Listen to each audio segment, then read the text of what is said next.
ഞങ്ങൾ വോട്ടേഴ്സ് ഇന്ന് കാട്ടിക്കുളം ബസ് സ്റ്റാൻഡിലാണുള്ളത്. ഇവിടെ ഒരുപാട് ആളുകളുണ്ട്. നമ്മളെ ഒരു 2024 ലോക്സഭാ തെരഞ്ഞെടുപ്പ് വളരെ കൊടുമ്പിരി കൊണ്ടിരിക്കുന്ന ചർച്ചകളൊക്കെ നടന്നുകൊണ്ടിരിക്കുന്ന ഒരു സ്ഥലമാണ്. കാട്ടിക്കുളത്ത് നമ്മൾ ഒരുപാട് തവണ വന്നിട്ടുണ്ട്.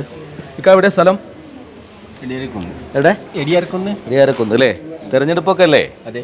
എന്താണ് വോട്ട് ചെയ്യണില്ലേ? ചെയ്യണ്ടേ. എന്താണ് ഇപ്പോഴത്തെ ഒരു രാഷ്ട്രീയ പരിതസ്ഥിതിയൊക്കെ ഇക്കയുടെ അഭിപ്രായത്തിൽ? അങ്ങനെ ചെയ്യുന്നില്ല.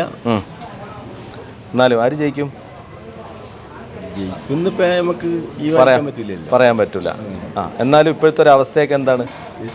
കോൺഗ്രസ് ഒരു അഭിപ്രായം അങ്ങനെയാണ് തോന്നുന്നത്. അപ്പോൾ കുറേ ആരോപണങ്ങളൊക്കെ ഉണ്ടല്ലോ, അപ്പോൾ അതൊക്കെ മറികടക്കുമോ? കടക്കുന്ന തോന്നുന്നത് അല്ലേ? വോട്ടില്ലേ? എവിടെയാ സ്ഥലം? അപ്പപ്പാറ അല്ലേ? എന്താണ് ഇപ്പോഴത്തെ ഒരു രാഷ്ട്രീയപരമായ ചിന്താഗതികളൊക്കെ? എന്താ പറയാ? വീട്ടമ്മയാണോ? എന്തെങ്കിലും ജോബ് ചെയ്യുന്നുണ്ടോ? എന്താണ്? ടൈലർ ഷോപ്പ് ഉണ്ട്. ടൈലറിംഗ് ഒക്കെ ഉഷാറായിട്ട് പോകുന്നോ? എല്ലാം സ്റ്റിച്ച് ചെയ്യോ? ജെൻസ് ലേഡീസും ഉണ്ടോ അതോ ലേഡീസ് മാത്രം? വോട്ട് എവിടെയാ? അപ്പോൾ ഈ വയനാട്ടിൽ ഇങ്ങനെ എല്ലാ പ്രശ്നങ്ങളും പരിഹരിക്കപ്പെട്ടു, ഇനി പരിഹരിക്കപ്പെടാനൊന്നും ഇല്ല എന്നാണോ, ഇനി എന്തെങ്കിലും വേണമെന്നാണോ, എന്തൊക്കെയാണ് ഇങ്ങനെ എന്തൊക്കെയാണ് തോന്നാറുള്ളത്? ടൈലർ ഷോപ്പിലൊക്കെ ചർച്ചയൊക്കെ നടത്തില്ലേ? എന്താണ് തോന്നാറുള്ളത്? എന്തായാലും വോട്ട് ചെയ്യും അല്ലേ? ഒരു പിള്ളേരൊക്കെ കൂടെ എങ്ങോട്ടാ യാത്ര? വീട്ടിൽ പോയതാണ്. ചേട്ടാ എവിടെയാ സ്ഥലം? എന്താണ് വോട്ട് ചെയ്യോ? വോട്ട് ചെയ്യുമ്പോൾ എന്താണ് ചിന്തിക്കുന്നത് ഇപ്പോൾ? രാഹുൽ ഗാന്ധി ജയിക്കുന്നതാണ് അതെ? രാഹുൽ ഗാന്ധി ഇവിടെ വരുന്നില്ല, നോക്കുന്നില്ല എന്നൊക്കെ ജയിക്കും. അതൊരു അഭിപ്രായമാണ് അല്ലേ? എന്താണ് ഇവിടുത്തെ? ഇവിടെ പറഞ്ഞാല് കട്ടയ്ക്കാണ് മത്സരം. അതെയോ? അതെന്താണ് ചേട്ടൻ അങ്ങനെ പറയാൻ കാരണം? 5 വർഷം ഇവിടെ നിന്നാണല്ലോ. അപ്പൊ അതിനുശേഷം ഇവര് ജനങ്ങളുടെ വിഷയത്തിൽ ഇടപെട്ടിട്ടില്ല. കുറെയൊക്കെ ഇടപെട്ടിട്ടില്ല. ഇല്ല. അപ്പൊ അത് കുറച്ച് ബുദ്ധിമുട്ടാവും. പിന്നെ LDFന്റെ സ്ഥാനാർത്ഥിയും മോശക്കാരല്ല. അനിരാജ നല്ല കട്ടക്കെട്ട്. അപ്പൊ കട്ടയ്ക്കുള്ള മത്സരമാണ് അല്ലേ? വയനാട്ടിൽ 4 ലക്ഷത്തിലധികമാണ് ഭൂരിപക്ഷം. 4.33. എന്താണ് സ്ഥിതി? അനിരാജ ജയിക്കണം എന്നാണ്. എന്നാൽ രാഹുൽ ഗാന്ധി എന്നാല് ഒരു 6 മാസത്തിന് ഒരിക്കലും വന്ന് പോയിട്ട് നമ്മുടെ കാര്യമില്ലല്ലോ. പിന്നെ ഒന്ന് വന്യമൃഗശല്യം, അതിനെതിരെ ഒരു ശബ്ദം ഉയർത്താൻ ലോക്സഭയിലൊന്നും കഴിയുന്നില്ല. രാഹുൽ ഗാന്ധി MP നിലയ്ക്ക് എവിടെയെങ്കിലും ഒരു കടയിൽ ചായ കുടിച്ചു 6 മാസത്തിനൊന്നും വന്ന് പോയിട്ട് കാര്യമില്ല. ഇവിടെയൊക്കെ നല്ല വന്യമൃഗ ആക്രമണത്തിൽ എത്രയോ ആൾക്കാരെ ജീവൻ കഴിഞ്ഞു. അപ്പോൾ നമ്മൾ അനിരാജ ജയിച്ചാൽ അതിനൊരു ശബ്ദം ഉയർത്തുന്ന ആളാവും എന്നുള്ള നമുക്ക് പ്രതീക്ഷ. അപ്പോൾ ഇവിടെ പ്രതീക്ഷിക്കുന്നുണ്ട് അല്ലേ? ചേട്ടാ എന്താണ്? ചേട്ടൻ പോയി, ചേട്ടൻ സ്ഥലം വിട്ടു. എന്താണ്? പറഞ്ഞോ. രാഹുൽ ജയിക്കുന്ന അയാൾ പറഞ്ഞ ഭൂരിപക്ഷം കുറയും. അങ്ങേര് പറഞ്ഞ അതിന്റെ വശമുള്ളത് ജയിക്കൽ ഇവിടെ രാഹുൽ ജയിക്കുള്ളൂ. പഴയ ഭൂരിപക്ഷം 4 ലക്ഷം ഒന്നും കിട്ടിയല്ല. 4.33 ഉണ്ട് അല്ലേ? 4.31 കണ്ടുണ്ട്. അതൊക്കെ കുറഞ്ഞു പോയി പ്രാവശ്യം. ഭൂരിപക്ഷം കുറയും. പക്ഷെ ജയിക്കുന്നതാണോ പറയണേ? ജയിക്കുമെന്നാണ്. അത് പുളിക്കാൻ പോയാലും വോട്ട് കൂടുതൽ കിട്ടുള്ളൂല്ലോ. എന്നാണ് എല്ലാവരും പറയുന്നത്. എന്നാലും ഇടപെടൽ കുറച്ചും കൂടി വേണമെന്നാണ് നിങ്ങളേക്ക് അഭിപ്രായം അല്ലേ? ജയിച്ചു പോയാലും രാഹുൽ ഗാന്ധി ജയിച്ചിട്ട് വലിയ കാര്യമൊന്നുമില്ല. 6 മാസത്തിനൊന്നും വന്നിട്ട് കാര്യമില്ല. എന്തെന്നാലും നമ്മളെ ഈ വയനാടിൻ്റെ ശബ്ദം ഉയർത്തണമെങ്കിൽ ഒരു ശക്തിയൊരു ആള് വേണം. അത് നമുക്ക് തോന്നിയപ്പോൾ ആനിരാജയാണ്. എന്താ പറയുക, ഒട്ടേറെ സമര പരിപാടിയിലൊക്കെ പങ്കെടുക്കുന്നൊരു ധീര വനിതയാണ് ആനിരാജ. ഇപ്പോൾ രാഹുൽ ഗാന്ധിനെ സംബന്ധിച്ച് പറഞ്ഞാൽ എപ്പോഴെങ്കിലും ഒന്ന് വന്നു പോകും. പിന്നെ നമ്മളെ പ്രശ്നങ്ങളൊന്നും അവതരിപ്പിക്കാനുള്ള ഒരു ഇതില്ല. ഒരു കാര്യം ഇതുവരെയും പറഞ്ഞിട്ടില്ല. അതാണ്. അപ്പോൾ ഒരുപാട് അഭിപ്രായങ്ങളൊക്കെ ഇങ്ങനെ പല അഭിപ്രായങ്ങളാണ്. ഇവിടെ കുറേ ചേച്ചിമാരൊക്കെ നിൽപ്പുണ്ട്. എല്ലാവരെയും നമുക്കൊന്ന് പരിചയപ്പെടണമല്ലോ. ഓടണ്ട ചേച്ചി അവിടെ നിന്നുള്ളൂ. ഞങ്ങൾ വെറുതെ വരികയാണ്. ഇപ്പം നിങ്ങളെ കണ്ടപ്പോൾ ഇങ്ങനെ കൊണ്ട് വന്നാൽ എവിടേക്കാണ് പോണേ? അമ്പലത്തിൽ പോവാണ്. എവിടെ? തിരുനെല്ലിയാ? തിരുനെല്ലി അമ്പലത്തിൽ. വോട്ടേഴ്സ് അല്ലേ എല്ലാവരും അല്ലേ? തെരഞ്ഞെടുപ്പൊക്കെ അല്ലേ? നോട്ട് ചെയ്യില്ലേ? എന്താണ് ഒരു അഭിപ്രായം വോട്ടിങ്ങിൽ? ഒരു വോട്ടർ എന്നുള്ള നിലയ്ക്ക് രാഹുൽ ഗാന്ധി വരണം എന്നാണ്. അപ്പൊ ഇതുവരെ ഇങ്ങനെ പുള്ളി വന്നില്ല, നോക്കിയില്ല, ശ്രദ്ധിച്ചില്ല നല്ലതാണ് അല്ലേ? ഇവിടെ വോട്ട് ആയോ? ഇല്ല. ഇവിടെയോ ചേച്ചി എന്താണ് അഭിപ്രായമൊക്കെ? വോട്ടുണ്ട് അല്ലേ? ചെയ്യൂലേ? എവിടെയാ വീട്? ഇവിടെ തന്നെയാണ്. അപ്പൊ എന്താണ് ഇപ്പൊ ഇങ്ങനെ രാഷ്ട്രീയപരമായിട്ട് ചിന്തിക്കുന്നത്? ഒന്നുമില്ല. പക്ഷെ ചെയ്യും അല്ലേ? ശരിക്കും ഇവിടേക്ക് വേറെ എവിടുന്നോ വന്നതാണല്ലോ അല്ലേ? കെട്ടിച്ചു വന്ന അതാണ് ഭാഷ കൊണ്ടാ ചോദിച്ചത്. ഇവിടെ വോട്ടായോ? ഓക്കെ. അപ്പൊ ബസ്സൊക്കെ വന്നോണ്ടിരിക്കുന്നുണ്ട് അല്ലേ? അപ്പോൾ നമുക്ക് ബസ്സിലൊന്ന് കയറാം. ബസ്സിലൊന്ന് ജസ്റ്റ് ഒന്ന് കയറി ആളിറങ്ങുമ്പോൾ ഇറങ്ങാം. ഇവിടെ കുറച്ച് ആളുകളൊക്കെ അവിടെ ഇരിക്കുന്നുണ്ട്. രാഷ്ട്രീയപരമായിട്ട് ആളുകൾ എങ്ങനെയൊക്കെയാണ് ചിന്തിക്കുന്നതെന്നൊക്കെ ഒന്ന് നോക്കാം. ചേച്ചി ഇറങ്ങിക്കോ. ആ പതുക്കെ ഇറങ്ങി ഇങ്ങനെ പോരട്ടെ. ചേച്ചിക്ക് സ്ഥലം തെറ്റിയോ? ഇറങ്ങേണ്ട സ്ഥലം അല്ലേ? എന്താണ്, എങ്ങനെയുണ്ട് ഓട്ടോ ഒക്കെ? ആളുകളൊക്കെ ഉണ്ടോ? ആ, ഒരു രാഷ്ട്രീയ പരിസ്ഥിതിയൊക്കെ എങ്ങനെയാ ചിന്തിക്കണം? പ്രത്യേകിച്ചൊന്നുമില്ല. ഇല്ല, എന്തായാലും നമ്മളൊരു വോട്ട് ചെയ്യും. മനസാക്ഷിക്കുള്ള ഒരു വോട്ട്. ആർക്കാ എന്താന്നൊന്നും പറയില്ല. അതാണ്. ചേച്ചി എവിടേക്കാ യാത്ര? മാനന്തവാടിക്ക്. സുഖാണോ? ആ, എവിടെയാ സ്ഥലം ശരിക്ക്? അപ്പപ്പാറ. ഇത് അപ്പപ്പാറയിലേക്കുള്ള വണ്ടിയാണോ? അപ്പപ്പാറയെന്ന് വന്നാ. ഇത് മാനന്തവാടിക്കാ അല്ലേ? ആ, വോട്ട് ചെയ്യില്ലേ? ആ, എന്താണ് സ്ഥിതിയൊക്കെ ഇപ്പൊ ചിന്തിക്കണേ വോട്ട് ചെയ്യാൻ പോകുമ്പോ? ആ, ആർക്ക് വോട്ട് ചെയ്യും? അതിപ്പോ എന്നോട് പറയാൻ സൗകര്യം ഇല്ലാന്നല്ലേ ചിന്തിച്ചേ? എന്താണ് ഇപ്പൊ? അനിരാജയ്ക്കാണോ വോട്ട്? ചേച്ചിയുടെയോ? ആണോ? അനിരാജ ഇഷ്ടാണോ? അതാ ഇപ്പൊ രാഹുൽ ഗാന്ധി തോൽക്കും വോട്ട് ചെയ്യാ. ആ, അപ്പൊ എന്താണ് ഇപ്പൊ എന്താ മാറണമെന്ന് ചിന്തിക്കണേ? കാരണം എന്താ? ആണല്ലേ, അങ്ങനെയാണ്. എന്താണ് വോട്ടുണ്ടോ? കന്നി വോട്ടായ ആരുമില്ല. ചേച്ചി വോട്ടുണ്ടല്ലോ അല്ലേ? വോട്ട് ചെയ്യില്ലേ? ആ, ആര് ജയിക്കും? പറയാൻ പറ്റില്ല. ആ, എന്തായാലും വോട്ട് ചെയ്യും. ആർക്ക് ചെയ്യുമെന്ന് പറയില്ല, അത് പറയാൻ ഉദ്ദേശിക്കുന്നില്ല. ആ, അത് വോട്ടർമാർ. ഈ കന്നി വോട്ടുള്ള ആളുകൾ ആരെങ്കിലുമൊക്കെ ഉണ്ടാവുമല്ലോ. ഏതായാലും നമ്മൾ വോട്ടില്ലേ ഇത്തവണ? ഉണ്ടല്ലോ. ഇല്ലേ? വോട്ട് വേണമല്ലോ അല്ലേ? ആയതല്ലേ? എന്താ വോട്ട് ചെയ്യാതിരിക്കുന്നേ? ലിസ്റ്റിൽ വന്നിട്ടില്ലല്ലോ. ആ, അതാണ്. ഏതായാലും പിന്നെ നമ്മള് കുറെ ആളുകളുടേതാ. എന്താണ് ഉമ്മ വോട്ട് ചെയ്യുന്നില്ലേ? ആ, ആര് ജയിക്കും? ഇപ്പൊ പറയാൻ പറ്റൂല. എന്തായാലും വോട്ട് ചെയ്യും അല്ലേ? ഇക്ക വോട്ട് ചെയ്യില്ലേ? വോട്ട് ചെയ്യാൻ പോണല്ലേ? എന്താണ് ഇപ്പോഴത്തെ ഒരു പരിസ്ഥിതി വയനാട്ടിനെ കുറിച്ച് പറയാനുള്ളത്? ഇവിടെ കുറെ എവിടെയാ? ആ, അത് ശരി. ഓക്കെ, എന്തായാലും വയനാട്ടിനെ കുറിച്ച് ചേട്ടാ എന്താണ് നമ്മുടെ വയനാട്ടിന്റെ അവസ്ഥയെ കുറിച്ചൊക്കെ എന്താ പറയുന്നത്? വോട്ടൊക്കെ വരുമ്പോ കഴിഞ്ഞ പ്രാവശ്യം രാഹുൽ ഗാന്ധി ജയിച്ചാണ്. അതുപോലെ ഇപ്രാവശ്യം ഇടത് വർഷം ജയിക്കണം ഇവിടെ. കാരണം അങ്ങനെ കഴിഞ്ഞ വർഷം രാഹുൽ ഗാന്ധി ജയിച്ചിട്ട് ഇവിടെ ഒന്നും ചെയ്തില്ല. അവർ വന്ന് ഹെലികോപ്റ്ററിൽ വന്നിട്ട് കയ്യും വീശി പോയാൽ പോരല്ലോ, നമ്മുടെ നാട്ടിൽ നിന്ന് ചെയ്യാണല്ലോ. അതുപോലെ വന്യമൃഗ ശല്യമുണ്ട്. ഇതിനൊക്കെ ഒരു പരിഹാരം കാണണമെങ്കിൽ ഇടത് വർഷം ജയിക്കണം ഇവിടെ. അതേ ശരിയാവുള്ളൂ. അപ്പൊ അങ്ങനെയാണ് വോട്ട് ചെയ്യാൻ തീരുമാനിച്ചിരിക്കുന്നത്. അഭിപ്രായമാണ്, അങ്ങനെ ചെയ്യുള്ളൂ. അതാണ് കുറച്ച് അഭിപ്രായമാണ് അല്ലേ? എന്താണ് ഇവിടെ വോട്ടൊന്നും ഇല്ലാത്ത ആളുകളല്ലേ? ചേച്ചി എന്താ പറയുന്നത്? വോട്ട് ചെയ്യില്ലേ? ആ, എന്തൊക്കെയാണ് സ്ഥിതിഗതികൾ? എങ്ങനെ ചിന്തിക്കണേ ഒരു വോട്ടർ എന്നുള്ള നിലയ്ക്ക്? ചിന്തിക്കാനൊന്നുമില്ല. രാഹുൽ ഗാന്ധി വെച്ചിട്ടൊന്നും ചെയ്തില്ല, അത്രേ ഉള്ളൂ. അതാണ്. അപ്പോ നമ്മളെ മനസാക്ഷിക്ക് അനുസരിച്ച് വോട്ടാർക്കാന്ന് മനസ്സിലായി അല്ലേ? രാഹുൽ ഗാന്ധി വെച്ചിട്ടൊന്നും ചെയ്തില്ല. ചിലപ്പോ വോട്ട് ചെയ്യാൻ പോകില്ല, അത്ര. അതാണ്. അതെന്താ വോട്ട് ചെയ്യാതിരിക്കാൻ പാടുണ്ടോ? ഒരു പൗരൻ ആകെ 5 വർഷത്തേക്ക് ചെയ്യാൻ തോന്നിയാ ചെയ്യും, ഇല്ലെങ്കിൽ ഇല്ല. അതങ്ങനെ ഉറപ്പൊന്നുമില്ല. പക്ഷെ എന്തായാലും രാഹുൽ ഗാന്ധി ഒന്നും ചെയ്തില്ല എന്നാണ് പറയുന്നത്. അതെയോ? ഇവിടെ വോട്ടേഴ്സ് ആയിരിക്കുമല്ലോ അല്ലേ? വോട്ടൊക്കെ ഇല്ല തവണ? കന്നി വോട്ടാണോ? അല്ലല്ലോ. ആ, വോട്ട് ചെയ്തതാ അല്ലേ കഴിഞ്ഞ തവണ? പാർലമെന്റിലേക്കായിരിക്കില്ല ആണോ? പാർലമെന്റിലേക്ക് ചെയ്തതാ. ആര് ജയിക്കും? പറയാൻ പറ്റില്ല. എവിടെയോ? ആനിരാജയാണ്. ആനിരാജയുടെ ആളാ കണ്ട. എന്ത് ചിരിയോട് കൂടിയാണ് ആനിരാജ. ഏതായാലും നമ്മള് കാട്ടിക്കുളത്തെ ബസ് സ്റ്റാൻഡിലുള്ള ചേട്ടാ വോട്ടൊക്കെ ചെയ്യില്ലേ? ആ, ആരാണ് ജയിക്കുക? മാറി വരണം, അങ്ങനെയാണ് ചിന്തിക്കുന്നത്. അങ്ങനെ തന്നെയാണോ? വന്നാ ശരിയാവില്ല. അപ്പൊ ഒന്ന് മാറി വരണം എന്നൊക്കെയാണ് പറയുന്നത്. ഏതായാലും നമ്മൾ ഇറങ്ങാം. ബസ് പോകാനായി. ഇറങ്ങിക്കോളൂ. തിരുനെല്ലിയാണോ പോണേ ചേട്ടാ? അപ്പൊ ആണോ? പൈസയൊക്കെ എണ്ണി കഴിഞ്ഞോ? കളക്ഷനൊക്കെ ഉണ്ടോ ശരിക്കും?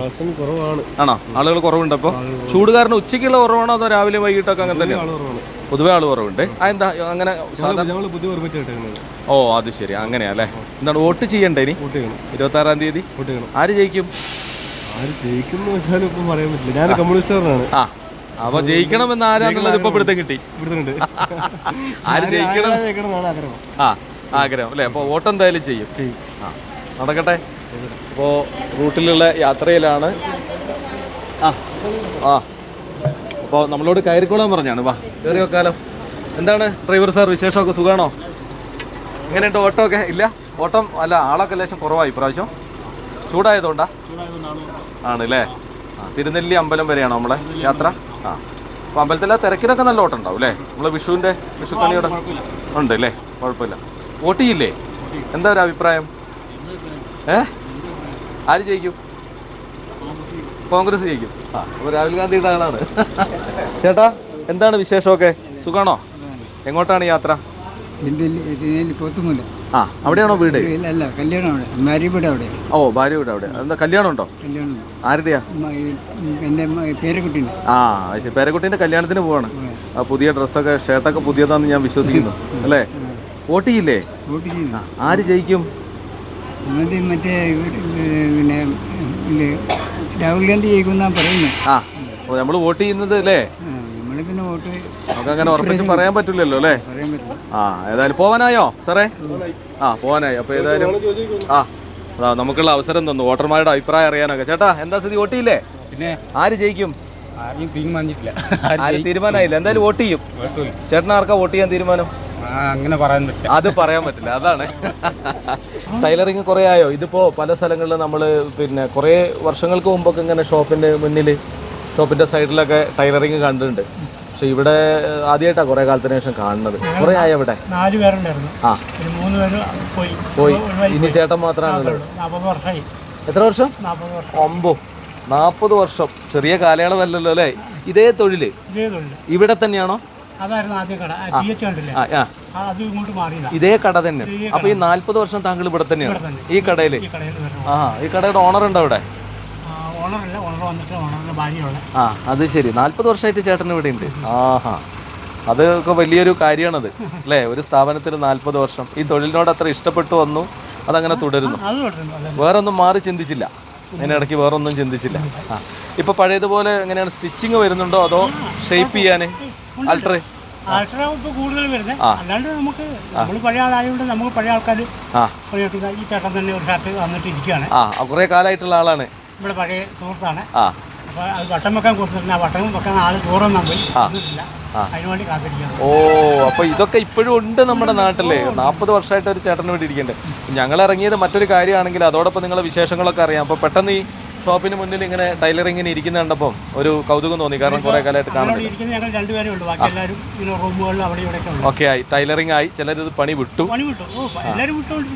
ഇപ്പൊ ശരിക്കും ആ കൂട്ടത്തിൽ ചേട്ടനാണോ സീനിയർ? ഇപ്പൊ അല്ല, അവരിപ്പോഴും ഉണ്ട് വർക്ക് എടുക്കുന്നുണ്ട്. ആ അവരിപ്പോഴും വർക്ക് എടുക്കുന്നുണ്ട്. ഓ അത് ശരി. അപ്പോൾ വോട്ടൊക്കെ അല്ലേ 2024? വോട്ട് ചെയ്യില്ലേ? എന്താണ് ഒരു പ്രതീക്ഷ അല്ലെങ്കിൽ ചിന്തിക്കുന്നത്? നമ്മൾ പണിയെടുത്താലേ നമ്മുടെ കുടുംബം കഴിയുള്ളൂ. ആ അത്രേ. എന്നാലും വോട്ട് ചെയ്യും. വോട്ട് ചെയ്യുമ്പോൾ ഒരു ചിന്ത ഉണ്ടാവില്ല നമുക്ക്? എന്താണ് ചിന്തിക്കുന്നത്? രാഹുൽ ഗാന്ധിക്ക് കൊടുക്കാന്നുള്ള ചിന്തയാണ്. അങ്ങനെ ആർക്ക് കൊടുക്കാൻ അങ്ങനെയാണ് ചിന്തിക്കുന്നത്. അപ്പൊ കുറെ മാറ്റങ്ങളൊക്കെ വരേണ്ടതുണ്ട് എന്ന് ചിന്തിക്കുന്നുണ്ട് അല്ലേ? നന്നാവണം, നാട് നന്നാവണം. നാട് നന്നായാൽ നമ്മളെപ്പോലും പാവപ്പെട്ട ഒത്തിരി ആൾക്കാരുണ്ട്, ഒന്നുമില്ലാത്തവർ. അവര് നന്നായി വരട്ടെ. നമ്മളൊക്കെ എന്തെങ്കിലും തൊഴിലെടുത്ത് ജീവിക്കാൻ പറ്റുന്നവരല്ല, അതുപോലും എടുക്കാൻ പറ്റാത്ത ആൾക്കാരുണ്ട്. നാളിപ്പോൾ ഒരാൾ ഇവിടെ വന്നിട്ട് പറയാം പെൻഷൻ കിട്ടിയായിരുന്നെങ്കിൽ ഒരു നേരത്തെ കഞ്ഞി കുടിക്കാറ്. ആ പെൻഷൻ കിട്ടുന്നില്ല എന്നാണ് അദ്ദേഹത്തിന്റെ പരാതി. ഞങ്ങളുടെ അവസ്ഥ എനിക്കിപ്പോൾ 4 കൊല്ലം കഴിഞ്ഞാൽ പെൻഷൻ കിട്ടും. ഞങ്ങളുടെ സീനിയർമാർക്ക് പെൻഷൻ കൊടുക്കാനുള്ളത് ഞങ്ങൾ 58 കോടി രൂപ അടച്ചു വെച്ചിട്ടുണ്ട്. അതിൽ പെൻഷൻ കൊടുക്കാത്തതിന് ഇപ്പോൾ ഇവിടെ വന്ന് നമ്മളെ ചെത്ത് വിളിക്കാം. തിരുനെല്ലൂർ ചേട്ടൻ കഴിഞ്ഞ ദിവസം വന്നു, ഭാവിയിൽ ഒരാൾ വന്നു, എന്താ പെൻഷൻ കിട്ടാത്ത, എന്താ പറയുക, നമ്മളെന്താ പറയേണ്ടത്? വലിയ പ്രശ്നങ്ങളുണ്ട്. നമ്മൾ 10-35 വർഷമായി ഈ സംഘടനയ്ക്ക് വേണ്ടി പ്രവർത്തിക്കുന്ന ഒരാളാണ്. പക്ഷേ ഇപ്പൊ അത്തരം ഒരു അവസ്ഥയിലേക്ക് പോയി അല്ലെ? 58 കോടി അവിടെ ഉണ്ടായിട്ട് പെൻഷൻ കൊടുക്കുന്നില്ല. ആ പൈസയൊക്കെ എടുത്ത് മറ്റു ലെവലിലേക്ക് ഉപയോഗിക്കുന്നു എന്നാണ് പരാതി. ഞാൻ ഇപ്പോഴും അടയ്ക്കുന്നുണ്ട്. ഞാൻ 3 കൊല്ലത്തെ പൈസ ഒന്നിച്ചു കൊണ്ടുവന്നിട്ട് 2 മാസം കൊണ്ട് ഉണ്ടാക്കും. 3 മാസത്തെ പൈസ, 3 കൊല്ലത്തെ പൈസ. അതെ, നമുക്കിപ്പോൾ 4 വർഷം കഴിഞ്ഞാൽ പെൻഷൻ. തൊഴിൽ മുടക്കമില്ലാതെ നടക്കുന്നുണ്ട്. ആളുകൾ ഇപ്പോഴും വരുന്നുണ്ട്, പണിയുണ്ട്. ഇത് എത്ര വർഷത്തെ മെഷീനാണ്? ഒരു 40 വർഷം പഴക്കമുണ്ട് ഈ മെഷീൻ. സീനിയറാ? ഞാൻ തുടങ്ങിയപ്പോൾ മേടിച്ച മെഷീൻ ഇപ്പോഴും അതുപോലെ കൊണ്ടു നടക്കുന്നു. എന്തെങ്കിലും ചില്ലറ കംപ്ലൈന്റ് ഉണ്ടെങ്കിൽ മാന്താടിക്കൊണ്ടോ കൂത്തുറവുമായി നന്നാക്കി കൊണ്ടുവരും, പണിയെടുക്കും. ശരി, ആയിക്കോട്ടെ. ഇതുപോലത്തെ ഒരു മിഷൻ നീ ജീവിതത്തിൽ കിട്ടില്ല. അതാണ് പറയുന്നത്. മെറിറ്റിന്റെ ആണ് അല്ലേ? ഇതുപോലെ ഒരു മെഷീൻ കിട്ടില്ല. നീ കിട്ടില്ല. കേട്ടല്ലോ. പാർട്സ് എന്ന് പറഞ്ഞാൽ പാർട്സ് നല്ല പാർട്സ് ആണ്. കണ്ടോ, അതാണ് അതിന്റെ ഓൾഡ് ഈസ് ഗോൾഡ് അല്ലേ ചേട്ടാ? എന്താണ് അപ്പോൾ ബട്ടൺ വെച്ച് വരുന്ന ഷർട്ടിന് വേണ്ടിയുള്ള കാത്തിരിപ്പാണ്. 2 ബസ് പോയി പറഞ്ഞ ഒരു 10 മിനിറ്റ് ഇരിക്കുകയാണ്. എന്നാലും ഇവിടെ തന്നെ വരുള്ളൂ എത്രയായാലും. കുറെ വർഷത്തെ ആളാണ്. നമ്മള് പിന്നെ പണ്ട് തൊട്ട് എന്ന് പറയാൻ സ്കൂളിൽ പഠിക്കുന്ന കാലം തൊട്ട് നമ്മൾ ഇവനായിട്ട് കമ്പനിയാണ്. ഇവൻ ഇവിടെ ഞാൻ പനവല്ലി. അങ്ങനെ വ്യത്യാസം മാത്രമേ. അതാണ് അതിന്റെ പ്രത്യേകത. സ്കൂൾ കാലം മുതലുള്ള സുഹൃത്തുക്കളാ. വേറെ എവിടെയും പോവില്ല. നല്ല സെലക്ഷൻസ് ഒക്കെയാണ്. ഷർട്ടൊക്കെ കണ്ടില്ലേ? അല്ലെങ്കിൽ ടൈലർമാരില്ലായിട്ടില്ല. പിന്നെ ഞാൻ ഇവിടെ കാത്തിരിക്കണോ? വേറെ എവിടെ മാഞ്ചോടിയോ വേറെ എവിടെയോ നമ്മളടുത്ത് തന്നെ ഉണ്ട്, അവിടെ കൊടുത്താൽ പോരെ. പക്ഷെ അതല്ല, പഴയ ഒരു സുഹൃത്ത് ബന്ധമാണ് ഇവിടെ എത്തിക്കുന്നത്. അപ്പൊ പിന്നെ നമുക്ക് മനസ്സിനൊരു നിറവാണ് അല്ലേ? നമ്മളെ സുഹൃത്ത് തയ്ക്കുന്നു, പിന്നെ നമ്മൾ സ്ഥിരമായിട്ട് തയ്ക്കുന്നു. നല്ല കളക്ഷനും സെലക്ഷനും ഒക്കെയാണല്ലോ. എന്തെങ്കിലും കംപ്ലൈന്റ് ഇവിടെ കൊണ്ട് കൊടുത്താൽ മതിയല്ലോ. അതെ, എന്തായാലും പിന്നെ കുറച്ചു നേരം സംസാരിച്ചിരിക്കാം. എല്ലാം ചെയ്യാം, നാട്ടുകാര്യങ്ങളൊക്കെ പറഞ്ഞിരിക്കാം. എവിടെ സ്ഥലം ശരിക്കും? പനവല്ലി. അപ്പോ പിന്നെ വോട്ട് വരികയല്ലേ? എന്താണ് ഒരു തീരുമാനം? അതിനെപ്പറ്റി ഇപ്പം ചിന്തിച്ചിട്ടില്ല. വോട്ട് ചെയ്യും. പക്ഷെ അതിനെപ്പറ്റി ധാരണ എന്റെ മനസ്സിൽ വന്നിട്ടില്ല. 25-ാം തീയതി രാത്രി കിടക്കുമ്പോഴാണ് ഓർക്കാം. അതാണ് 25-ാം തീയതി രാത്രി കിടക്കുമ്പോ നാളെ ആർക്ക് വോട്ട് ചെയ്യണം തീരുമാനം എടുക്കും. ചേട്ടനെ നല്ല എസ്കേപ്പ് ചെയ്യാൻ അറിയാം കേട്ടാ. പേരെന്താണ്? ഗോകുലൻ. അടിപൊളി, നടക്കട്ടെ. സന്തോഷം കേട്ടോ. ആ സുഹൃബന്ധമൊക്കെ നിലനിൽക്കുന്നു. അതൊക്കെ കേൾക്കുമ്പോൾ തന്നെ വലിയ സന്തോഷമാണ്. ഓക്കെ ചേട്ടാ, എന്തൊക്കെയാ വിശേഷം? ഇന്ന് ചർച്ചയിലാണല്ലോ രണ്ടുപേരും കൂടി. എവിടെയാണ് സ്ഥലം? കാട്ടിക്കുളത്താണ് അല്ലേ? പിന്നെ എന്താണ് നമ്മൾ രാഷ്ട്രീയ ചൂടൊക്കെ എങ്ങനെ പോകുന്നു? ഇവിടെ എന്ത് രാഷ്ട്രീയത്തിൽ പ്രവർത്തിക്കുന്നവർക്ക് ചൂടുണ്ടാവും, അല്ലാത്തവർക്ക് എന്ത് ചൂട്? എല്ലാവർക്കും ഇത് ചൂടില്ല. എന്നാലും ഒരു രാഷ്ട്രീയപരമായി നിഷ്പക്ഷമായിട്ട് ചിന്തിക്കുന്നത് എങ്ങനെയാ? നിഷ്പക്ഷമായിട്ടെന്ന് പറഞ്ഞാൽ ഇപ്പം നമ്മളിപ്പോൾ ഇവിടെ കണ്ട സ്ഥാനാർത്ഥികൾ തന്നെയാണ് നമ്മൾ കാണുന്നത്. പുതുതായിട്ട് ഇവിടെ വരുന്നത് ആനിയും പിന്നെ സുരേന്ദ്രനാണ്. പിന്നെ അദ്ദേഹം 5 കൊല്ലം രാഹുൽ ഗാന്ധി പിന്നെ MP ആയിട്ട് പോയിട്ടുണ്ടായിരുന്നു. പക്ഷേ കുറേ പോലീസ് സേനയായിട്ട് ഇങ്ങനെ അങ്ങോട്ടും ഇങ്ങോട്ടും ഓടാന്നല്ലാണ്ട് ജനകീയനല്ല. മറ്റവർ രണ്ടാളും ജനകീയരാണ്. പക്ഷേ ആര് ജയിക്കുന്നുള്ളത് ഇപ്പം പറയാൻ പറ്റില്ല. കാരണം വൻ ഭൂരിപക്ഷത്തിൽ ജയിച്ചൊരു സീറ്റാണ്. അപ്പോൾ അതിനോട് ഏറ്റുമുട്ടുമ്പോൾ വ്യത്യാസം സാധ്യത അവർക്ക് തന്നെയാണുണ്ടാവുക. കുറേ മാറ്റങ്ങൾ വരാനുണ്ട് അല്ലേ? വോട്ട് ശതമാനത്തിലൊക്കെ മാറ്റങ്ങൾ വരാനുണ്ട്. കാരണം ഇവിടുത്തെ അതിലൊക്കെ മാറ്റങ്ങൾ വരും. വയനാട്ടിൻ്റെ പൊതുവായ കുറേ കാര്യങ്ങൾക്ക് അല്ലേ വലിയ ഹെൽപ്പ് ചെയ്യേണ്ടതുണ്ട് ആര് ജയിച്ചാലും. ഹെൽപ്പ് ചെയ്യണമെന്ന് പറഞ്ഞാൽ ജനങ്ങളുടെ യഥാർത്ഥ പ്രശ്നങ്ങൾ കണ്ടറിഞ്ഞ് ചെയ്യാൻ സാധിക്കണം. അല്ലാത്തടത്തോളം കാലം പിന്നെ കാര്യമൊന്നുമില്ല. അവിടെ പോയിട്ട് കൈയടിക്കാനും അല്ലെങ്കിൽ ബഹളം വെക്കാനും. നമ്മളിപ്പം അധികം കാണുന്നത് പാർലമെൻറ്റിലായാലും ശരി നിയമസഭയിലായാലും ശരി ജനങ്ങൾ വോട്ട് ചെയ്തിട്ട് അവിടെ അയച്ചവർ ഇറങ്ങിപ്പോക്കും. പിന്നെ ജനങ്ങളുടെ പ്രശ്നങ്ങൾ സംസാരിക്കാനോ നമ്മുടെ രാജ്യത്തിന്റെ വികസനത്തിന് വേണ്ടിയിട്ട് സംസാരിക്കാനോ ആരുമില്ല. ഇവിടെ ഇറങ്ങിപ്പോകാനോ മുദ്രാവാക്യം വിളിക്കാനോ വേണ്ടിയിട്ട് ഒരു ശമ്പളം വാങ്ങിയിട്ട് ജനങ്ങളെ പണവും വാങ്ങി തിന്നിട്ട് എന്താ കാര്യം? അതിലൊന്നും കാര്യമില്ല. വെറും വോട്ടേഴ്സ് മാത്രമല്ല, ചിന്തിക്കുന്ന ആളുകളുമാണ്. അതാണ് നമ്മളെ വോട്ട് വാങ്ങി പോയിട്ട് അവരവിടെ കിടന്ന് വഴക്കുണ്ടാക്കുന്നു എന്നാണ് അദ്ദേഹം പറയുന്നത്. നമ്മുടെ നാടിന് വേണ്ടിയിട്ട് അത് ഏത് രാഷ്ട്രീയക്കാരനായാലും ആയിക്കോട്ടെ, അപ്പോൾ കോൺഗ്രസ് ആയിക്കോട്ടെ, BJP ആയിക്കോട്ടെ, മാർക്സ് പാർട്ടി ആയിക്കോട്ടെ, CPI ആയിക്കോട്ടെ, ആര് ജയിച്ചു പോയാലും അവിടെ നിന്ന് ഇറങ്ങിപ്പോകാനല്ല വേണ്ടത്. നമ്മളെ ആവശ്യങ്ങൾ അവിടെ നിന്ന് ഈ രാജ്യത്തിൻ്റെ അവർ ജയിച്ച മണ്ഡലത്തിൻ്റെ ആവശ്യങ്ങളെങ്കിലും അവിടെ നിന്ന് നിറവേറ്റാൻ അവർക്ക് സാധിക്കണം. ഇത് വെറുതെ അവിടെ പോയിട്ട് ഇരുന്നിട്ട് ശമ്പളം വാങ്ങിയിട്ട് പിന്നെ പെൻഷനും വാങ്ങിയിട്ട് വീട്ടിൽ കുത്തിരിക്കുന്ന അവസ്ഥയിലേക്കല്ല പോകുന്നു. അതുകൊണ്ട് എന്താണ് ചേട്ടൻ പറഞ്ഞ പോലെ തന്നെ അത് കറക്റ്റാണ് അല്ലേ? അതാണ് ജനങ്ങൾക്ക് വേണ്ടിയിട്ടുള്ള എന്ത് വേണം അതെല്ലാം ചെയ്ത് കൊടുക്കണം. പിന്നെ നമ്മളിപ്പോൾ കുറേ വോട്ട് കൊടുത്തിട്ട് അവരങ്ങോട്ട് പറയാൻ ഇവിടെ ചത്താലും വേണ്ടില്ല, ആന കുത്തി കൊന്നാലും വേണ്ടില്ല, കടുവ പിടിച്ചാലും വേണ്ടില്ല, അതിനെപ്പറ്റി ചിന്തിക്കാതിരുന്നാൽ ഇവിടെ എന്തെല്ലാം പ്രശ്നങ്ങൾ നടക്കുന്നുണ്ട്. അതിനെപ്പറ്റി എന്ത് ചിന്തിക്കില്ല. അങ്ങനെ ഒരു കൊല്ലത്തിൽ എത്ര മരണം വഹിക്കുന്നുണ്ട്. ഇതാണ് എൻ്റെ സത്യം.